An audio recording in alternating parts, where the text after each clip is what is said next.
how autistic people express empathy may be different.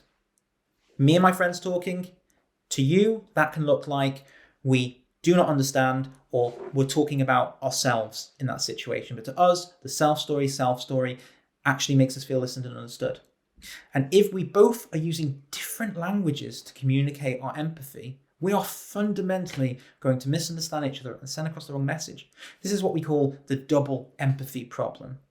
Okay, this is where an autistic person may express their empathy in a certain way that you can't understand, but you are also, as the neurotypical, are expressing your empathy as a way an autistic person cannot understand. We are both misunderstanding each other. We are both lacking the correct way to communicate our empathy to each other. It's not just the autistic person that lacks the empathy or the way of expressing it. It's the neurotypical that lacks the empathy or the way of expressing it to the autistic person.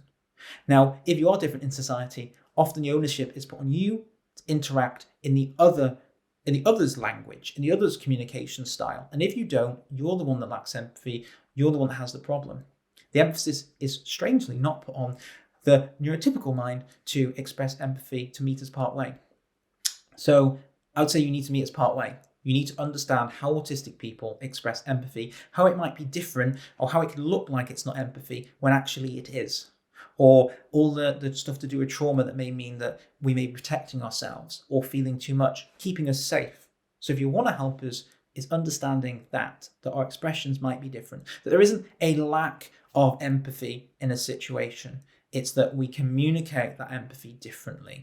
And some of the ways we communicate that empathy may look like the opposite of empathy to you. They may look like complete disregard. For me, ignoring someone in pain, to us talking about ourselves, it can seem like we are doing the exact opposite thing when actually we are not.